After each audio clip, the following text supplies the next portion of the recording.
اگر تم کہو تو میں تم کو ان میں سے نر کو الگ کر دوں، مادہ کو الگ کر دوں، تو جو ہے یا نہیں؟ تو عزیزان محترم، یہ ہے 9ویں درجے پر کون سی شخصیت؟ جناب ابو ذر۔ یعنی ہم ان ائمہ کو مانتے ہیں اور ان کے وہ اصحاب کہ جن کے کردار کی بلندی نے ان کو کس حد تک کمال تک پہنچایا کہ مثلا سلیمان کمال تک پہنچے تو وہ مقام عظمت میں آ گئے منا اہل البیت، ٹھیک ہے نا؟ الحسین منی، الحسن منی، ہاں جی، الحسن منی، یہ منی کیا ہے؟ یعنی مجھ سے۔ اور اگر میں یہ جملہ کہوں میرے بھائیوں، جو رسول نے ارشاد فرمایا تھا کہ یا علی لحموں کا لحمی، دموں کا دمی، یا علی تیرا خون، میں محمد کا خون ہے، یعنی تیرا خون، یہ نہیں کہا کہ میرا خون تیرا خون ہے، نہیں، یہ کہا یا علی تیرا خون میرا خون ہے، تو جو ہے یعنی تیرا گوشت میں محمد کا گوشت ہے۔ یعنی اب سمجھیے نا اس جملے کو کہ یا علی تیرا خون میرا خون ہے۔ علی کے خون کو اللہ کے رسول اپنا خون کہہ رہے ہیں، علی کے گوشت کو اللہ کے رسول اپنا گوشت کہہ رہے ہیں۔ اس کا مطلب کیا ہے؟ اس کا مطلب یہ ہے کہ دیکھیے عزیزان محترم، حضرت علی ابن ابی طالب کو اللہ کے رسول نے جب کہا کہ تیرا خون میرا خون ہے، تو علی کی رگوں میں کس کا خون ہے؟ علی کی رگوں میں کس کا خون ہے کہ جس کے خون کو اللہ کا رسول کہہ رہا ہے کہ تیرا خون میرا خون ہے؟ بھائی علی کی رگوں میں تو جناب عمران کا خون ہے، تو کتنی عظیم شخصیت، کتنی عظیم شخصیت کہ جن کے متعلق اللہ کے رسول کہہ رہے ہیں کہ یا علی تیرا خون میرا خون ہے، تو علی کی رگوں میں جناب عمران کا خون، تو جو ہے یا نہیں؟ تو جس کے خون کو اللہ کا رسول اپنا خون کہے، ہے جی، وہ خود کتنی بلند ہستی ہوگی۔ اور وہ علی ابن ابی طالب کہ جو عالم انوار میں نے پچھلی مجلس میں گزارش کی تھی کہ شیعان علی وہ ہیں جن پر انبیاء فخر کرتے، نبی فخر کرتے، نبیوں نے تمنا کی ہے کہ ہم بھی علی کے پیروکار بن جائیں۔ توجہ رکھیے گا، جناب ابراہیم نے جو انوار دیکھے تھے، انوار دیکھے، سب سے پہلے ایک نور کو دیکھا، سوال کیا کہ پروردگار یہ کس کا نور ہے؟ کس نے سوال کیا؟ حضرت ابراہیم نے، نبی نے، خلیل اللہ نے، ٹھیک ہے، یعنی حضرت ابراہیم نے سوال کیا یہ کس کا نور ہے؟ تو خدا کی ذات نے ارشاد فرمایا کہ یہ میرے محمد کا نور ہے۔ پھر کہا کہ یہ پہلو میں ساتھ کس کا نور ہے؟ کہا یہ بنت رسول کا نور ہے۔ پھر کہا کہ ساتھ اس کے ایک اور نور ہے، وہ کس کا نور ہے؟ کہا یہ علی ابن ابی طالب کا نور ہے، ہاں یہ علی ابن ابی طالب کا نور ہے۔ پھر کہا کہ یہ 9 نور جو ہیں یہ ان کے ارد گرد ہیں۔ اللہ نے ایک ایک نور جو ہے اس کا نام بتلایا، ٹھیک ہے نا، کہ یہ جو ان کے ارد گرد نور ہے نا، یہ امام حسین کی نسل سے ان کے 9 بیٹے امام ہیں۔ تو جو ہے یعنی پہلا زین العابدین علیہ السلام یعنی امام حسین علیہ السلام سے، ٹھیک ہے جی، محمد باقر علیہ السلام، جعفر صادق علیہ السلام، موسیٰ کاظم علیہ السلام، یعنی 12 کے 12 نور جب گن لیے، 14 کے 14 نور کی معرفت کروا دی، تو اس کے بعد کچھ نور ہیں جو ارد گرد ہیں اور وہ ایسے چمک رہے ہیں جس طرح زمین پر دیکھنے والوں کو آسمان کے اوپر چمکتے ہوئے ستارے نظر آتے ہیں۔ یعنی زمین پر جب رہنے والے دیکھتے ہیں آسمان کی طرف تو ان کو ستارے نظر آتے ہیں، ایسے نور چمک رہے ہیں۔ تو حضرت نے کہا کہ یہ نور کون سے ہیں؟ یہ نور کون سے ہیں؟ تو اس وقت آواز آئی کہ یہ وہ نور ہیں جو ان کے پیروکار ہیں، جو شیعان علی ہیں، ٹھیک ہے نا، شیعان علی ہیں۔ اس وقت حضرت ابراہیم نے کیا کہا؟ وَإِنَّ مِن شِیَعَتِی، وجہ ہے یا نہیں؟ پروردگار پھر مجھے بھی انہی پیروکاروں میں شمار فرما، جس کے پاس امامت ہے، رسالت ہے، نبوت ہے، یعنی سارے اعزاز ہیں، لیکن اس کے باوجود پھر وہ تمنا کر رہے ہیں کہ مجھے بھی علی کا پیروکار بنا دے۔ صلوات پڑھ لے محمد والے بیت محمد۔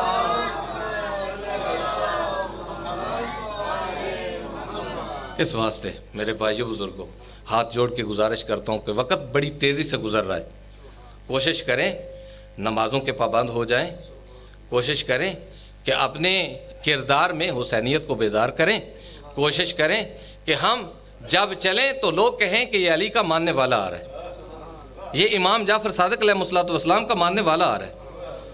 تو جو ہے یا نہیں، یہ ان کا ماننے والا آ رہا ہے کہ جو نوکے نیزہ پہ قرآن پڑھتے تھے، یہ ان کا ماننے والا آ رہا ہے کہ جو سجدہ ہزار رکعت نماز رات کو پڑھتے تھے، یہ ان کا ماننے والا ہے کہ جو انصاف کے ساتھ فیصلے کرتے تھے، یہ ان کا ماننے والا ہے جو صادقین ہیں، جو سچے ہیں۔ اب دیکھیں نا، ایک ہوتا ہے صدیق، ایک ہوتا ہے صدیق اکبر۔ پوری دنیا مل کر اگر کسی کو صدیق اکبر بنائے تو کیا وہ صدیق اکبر بن جائے گا؟ جی، پوری دنیا مل کر صدیق اکبر بنا لے، بنائے تو بنا رہے، ٹھیک ہے نا، وہ بنا رہے، بنایا ہے نا، تو انشاءاللہ اسی کے ساتھ معاشر ہوں گے، ٹھیک ہے نا۔ سوال یہ ہے کہ ایک طرف اللہ ہے جس نے صدیق بنایا ہے، اور ایک طرف پوری کائنات کی مخلوق مل کر صدیق بنا لے، تو سچا وہ ہوگا جس کو اللہ کہے گا کہ یہ صدیق ہے۔ اور اللہ نے اپنے صادقین کی لسٹ میں ارشاد فرمایا ہے کہ میرا نبی ابراہیم سچا نبی تھا، میرا ابراہیم نبی سچا تھا، ٹھیک ہے، ٹھیک ہے، صلوات پڑھ لے محمد علیہ وسلم۔ سچا نبی ابراہیم، سچا نبی۔ کیوں سچا نبی کہا؟ اس واسطے کہ ان کی صداقت کی گواہی اللہ نے دی ہے، وہ اللہ کا نمائندہ ہے۔ ابراہیم انسانوں کا نمائندہ نہیں ہے، اللہ کا بھیجا ہوا نمائندہ ہے، رہنمائے حق ہے۔ اللہ نے اس کی صداقت کی گواہی دی ہے، وہ قرآن میں گواہی دی ہے۔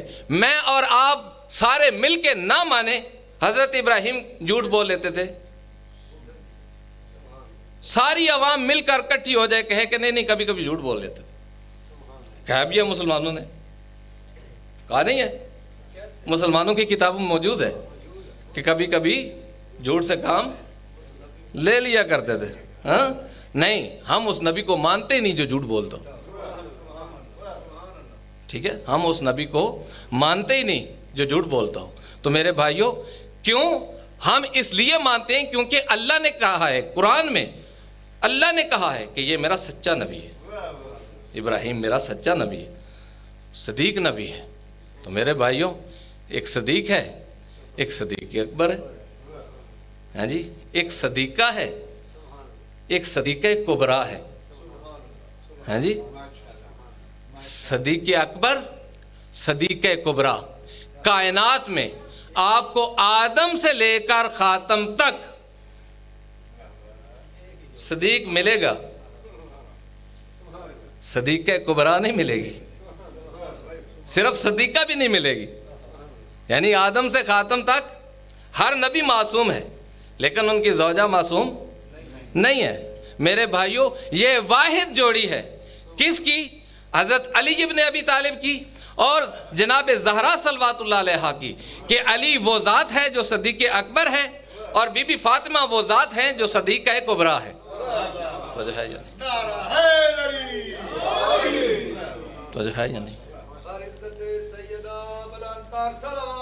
اللہم صلی علی محمد۔ خدا آپ کو جزائے خیر دے، سلامت رہیں، خوش رہیں، آباد رہیں، مولا آپ کو کبھی کسی کا محتاج نہ کرے۔ میرے بھائیو بزرگوں، یہ مجلس اعزا، یہ جو سیرت کی ایک دو باتیں، کیونکہ ان ایام کے ساتھ جو منسوب ہے بی بی زہرا صلوات اللہ علیہا، کہ وہ بی بی جنہوں نے کبھی سوال ہی نہیں کیا حضرت علی بن ابی طالب سے، سوال ہی نہیں کیا، مانگے کچھ نہیں، کبھی نہیں مانگا کچھ۔ دیکھ لیں سیرت کیا ہے، جب علی کہتے کہ آپ مجھ سے کچھ مانگیں تو بی بی کہتی کہ نہیں مجھے شرم آتی ہے، میرے بابے نے وصیت کی تھی کہ کوئی ایسا سوال نہ کرنا کہ شوہر شرمندہ ہو جائے۔ یعنی سیرت کیا ہے، عظمت کیا ہے، عصمت کیا ہے، پاک دامنی کیا ہے، یعنی وہ عظمت، وہ بلندی کیا ہے کہ جس بلندی پر بی بی کی طاقت اتنی ہے کہ اگر کسی پتھر کی طرف اشارہ کر دے تو سونا بن جائے۔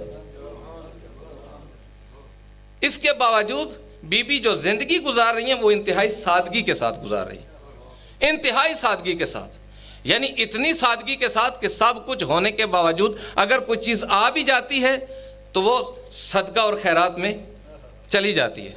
ایسے ہی ہے نا، صدقہ اور خیرات میں چلی جاتی ہے۔ یعنی یہ ان کے کردار کی بلندی ہے کہ سب کچھ ہونے کے باوجود۔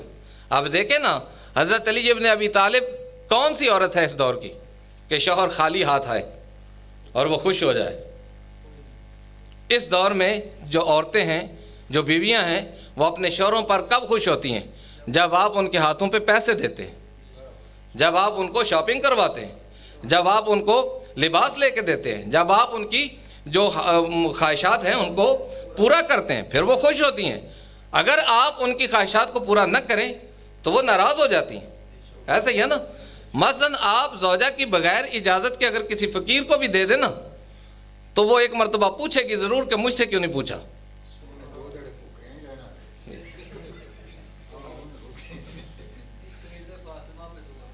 صلوات پڑھ لیں محمد علیہ بیت محمد، ٹھیک ہے نا؟ تو جو ہے وہی تو بات کر رہا ہوں نا کہ سیرت بی بی زہرا صلوات اللہ علیہا دیکھیں کیا ہے، ان کی بلندی کیا ہے۔ یعنی کہ وہ بی بی جب حضرت علی ابن ابی طالب خالی ہاتھ گھر تشریف لاتے ہیں، کچھ نہیں لاتے، تو بی بی پوچھتی ہیں کہ ہمارے لیے کیا لے کے آئے آپ؟ تو وہ کہتے ہیں کہ فقط رضائے خدا لے کے آئے۔ آپ جائیے گا، کل کہیے گا جا کے اللہ کے فضل سے رضائے خدا لے کے آئے ہیں جی، رضائے خدا لے کے آئے ہیں۔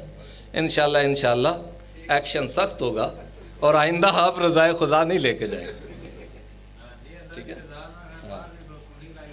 جی جی، تو جو ہے یعنی صلوات پڑھ لیں محمد علیہ بیت محمد۔ اور سادگی اتنی سادگی میرے بھائیوں، کتنا جہیز ہے، کتنا خرچہ ہے۔ جہیز میں بی بی کیا لے کے آئیں؟ کائنات کا بلند ترین رسول، جس کے پاس پوری کائنات ہے یار، جس کی حکومت زمین پر بھی ہے آسمان پر بھی ہے، ٹھیک ہے نا؟ جن کی خاطر سب کچھ خدا نے پیدا کیا، جن کی محبت کے لیے سب کچھ پیدا کیا ہے جی۔ کچھ بھی نہ ہوتا تو میرے بھائی اور بزرگوں دیکھیں وہ ہستیاں ہمارے لیے جو سیرت چھوڑ کے جا رہی ہیں کہ ہمیں بتلا رہی ہیں کہ دیکھو زندگی ایسے گزارتے ہیں۔ زندگی اس کا نام ہے، زندگی اس کا نام ہے کہ جو سیرت ائمہ علیہ الصلوۃ والسلام پر گزاری جائے، جو رضائے ائمہ علیہ الصلوۃ والسلام پر گزاری جائے، جو رضائے خدا بندی پر گزاری جائے، وہ زندگی ہے۔ اس کے علاوہ اگر زندگی گزاریں گے تو وہ زندگی نہیں ہے، درندگی ہے۔ تو جو ہے یا نہیں، وہ درندگی ہے، وہ زندگی نہیں ہے۔ زندگی وہی ہے جو محبت اہل بیت میں گزر جائے۔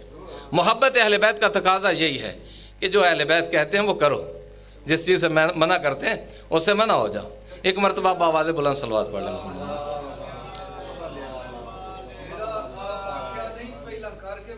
جی پہلے کر کے دکھایا ہے، وہی تو سیرت ہے۔ وہ جو بی بی جزو رسالت ہیں، وہ بی بی جو رسالت کا حصہ ہے۔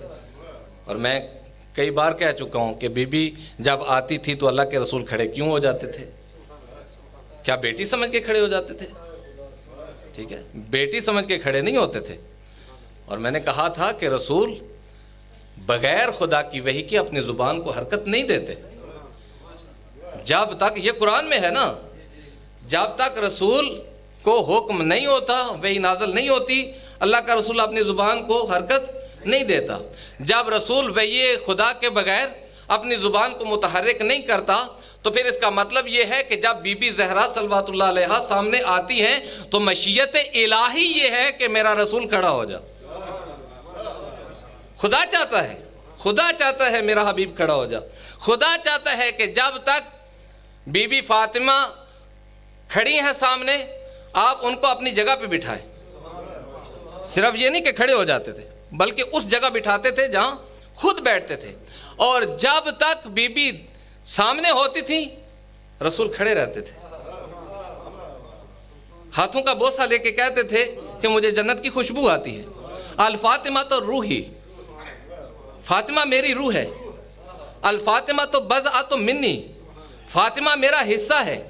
ہیں جی، فاطمہ میرا حصہ ہے. تو میرے بھائی اور بزرگوں، یہ وہ بیوی ہیں کہ جن کی کمال کی حد یہ ہے کہ خدا جب یہ بیوی سامنے آتی ہے تو خدا چاہتا ہے کہ دونوں جہانوں کا سلطان، ختم نبوت کا تاج پہنے ہوئے، قرآن جیسا معجزہ رکھتے ہوئے، علم لدنی کا مالک کھڑا ہو.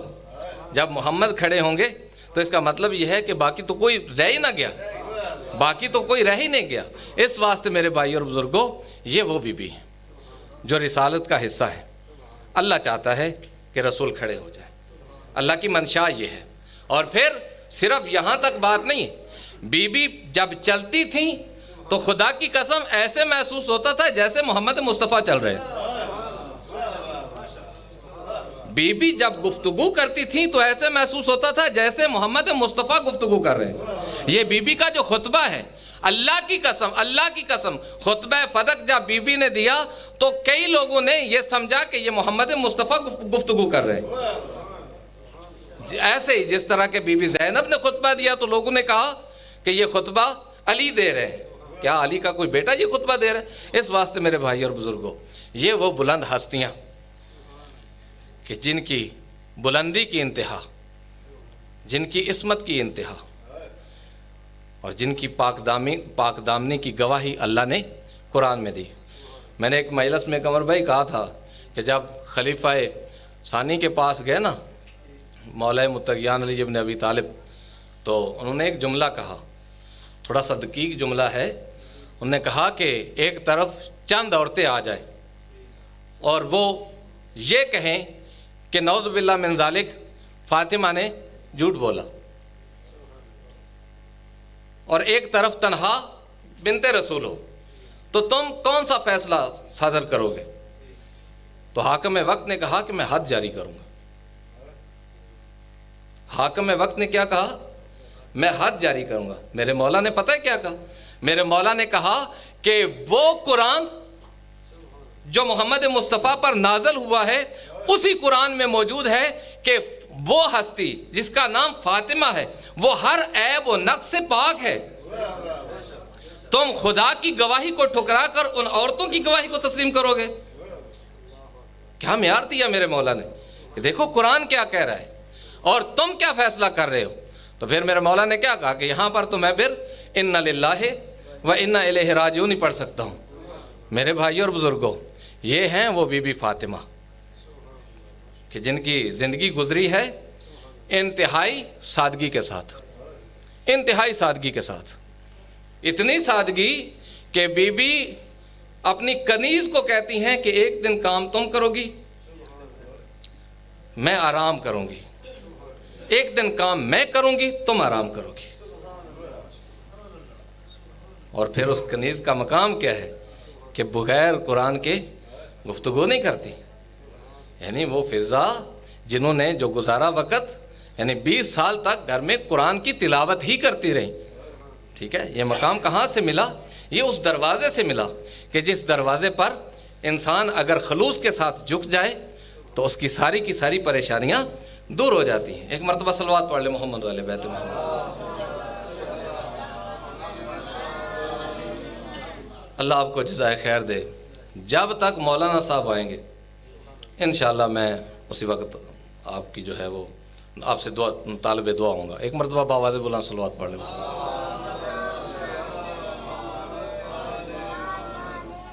تو میرے بھائی اور بزرگوں، اگر اس جی جی جی صلوات پڑھ لیں محمد علیہ بیت اللہ۔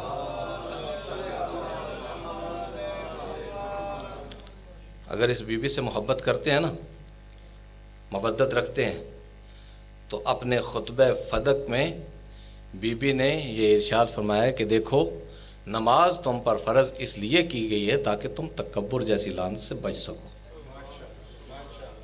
نماز تم پر فرض کی گئی ہے تکبر سے بچ سکو۔ ہاں، زکوٰۃ اس لیے تم پر لاگو کی گئی ہے کہ تم اپنے مال کو پاکیزہ کر سکو۔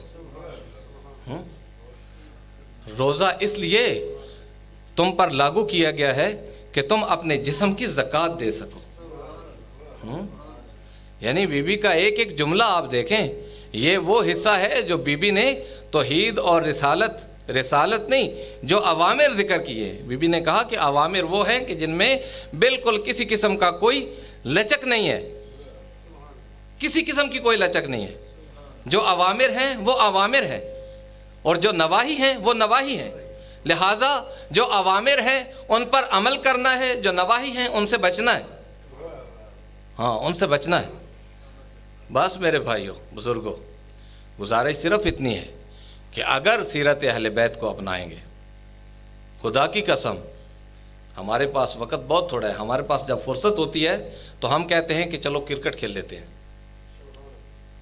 یہ نہیں کہتے۔ فرصت ہوتی ہے تو کہتے ہیں چلو سیر کر کے آ جاتے ہیں۔ فرصت ہوتی ہے تو کیا کہتے ہیں؟ چلو جی آج دوستوں کے ہاں چلے جاتے ہیں، رشتہ داروں کے ہاں چلے جاتے ہیں۔ میرے مولا علی ابن ابی طالب علیہ الصلوۃ والسلام ارشاد پتہ کیا فرماتے ہیں؟ مولا ارشاد فرماتے ہیں کہ فرصت تمہارے لیے غنیمت ہے، اس کو غنیمت سمجھو۔ ہاں، فرصت تمہارے لیے غنیمت ہے، اس کو غنیمت سمجھو، اس کو غنیمت سمجھ کر اس فرصت سے فائدہ اٹھاتے ہوئے توبہ کر لو۔ فرصت ہے نا، توبہ کرو، ذکر خدا کرو۔ بدبخت ہے وہ شخص،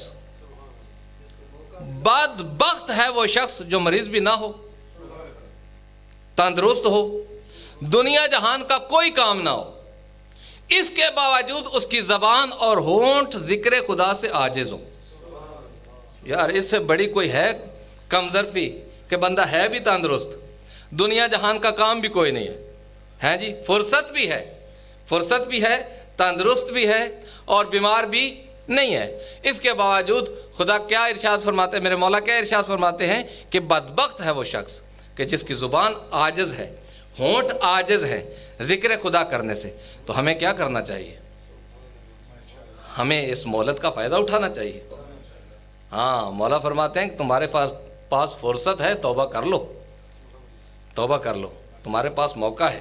ہو سکتا ہے کل یہ فرصت نہ ملے، ہو سکتا ہے کل موقع نہ ملے، تو ہمیں سیرت ائمہ پر چلتے ہوئے ہمیں ائمہ علیہ الصلوۃ والسلام کا کردار اپنانے کی ضرورت ہے۔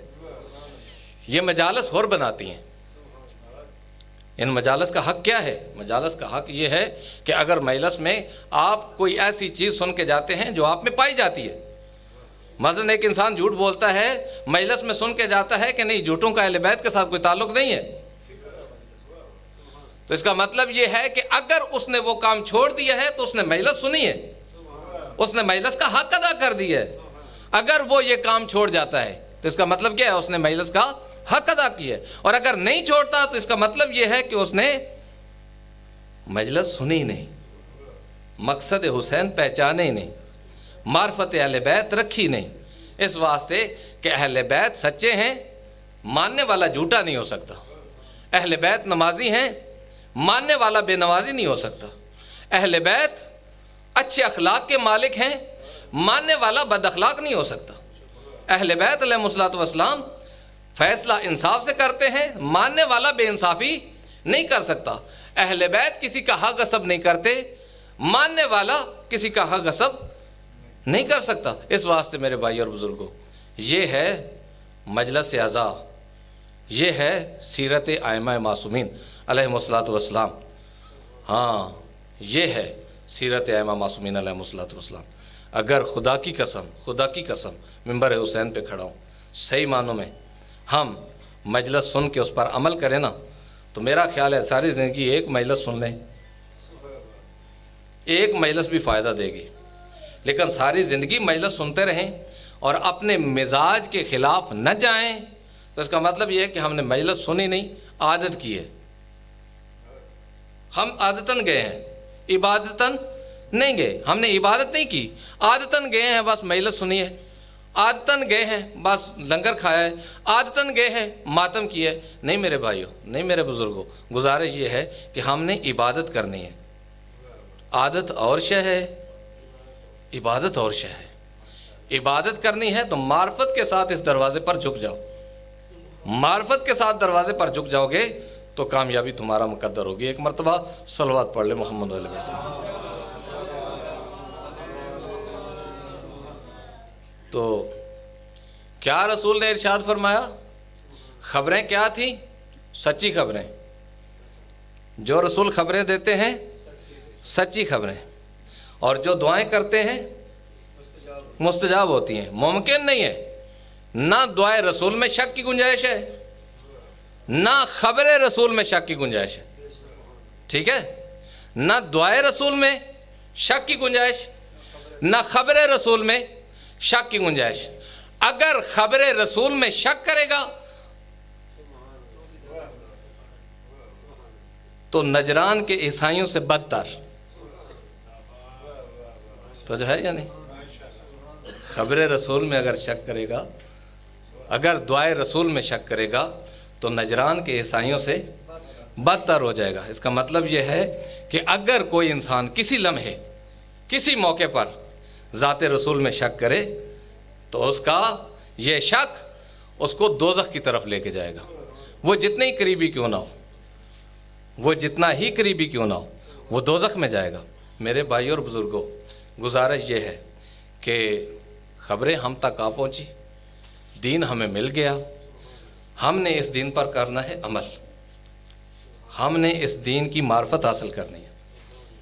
کتنے ہی بندے ہیں کہ جن کو نماز نہیں آتی، کتنے ہی بندے ہیں جن کو جنازے کی تکبیر نہیں آتی، کتنے ہی بندے ہیں جن کو وضو کا طریقہ نہیں آتا، کتنے ہی افراد ہیں جن کو پتہ ہی نہیں ہے کہ یار ہم نے بھی اس دنیا سے جانا ہے اور ہم نے کچھ یاد کرنا ہے. تو سب سے پہلے بس قبلہ آگے، میں بالکل چھوڑنے لگا ہوں. اللہ آپ کو سلامت رکھے، قبلہ صاحب کی توفیقات میں اضافہ کرے. ایک ہی جملہ کہتا ہوں، مصیبت کا ایک ہی جملہ، کیونکہ ابھی بے افتخار نے بھی پڑھنا ہے اور مولانا صاحب بھی آپ کو مصائب سنائیں گے. مصیبت کا ایک ہی جملہ یہی کافی ہے کہ جو بی بی نے اپنے بابے کے جانے کے بعد کہا کہ میرے اوپر اتنی مصیبتیں آئیں، میرے اوپر اتنی مصیبتیں آئیں، اگر سفید دنوں پر آتی تو سیاہ راتوں میں بدل جاتی. ہاں، اگر سفید دنوں پر آتی تو وہ دن سیاہ راتوں میں تبدیل ہو جاتے. اللہ لعنت اللہ.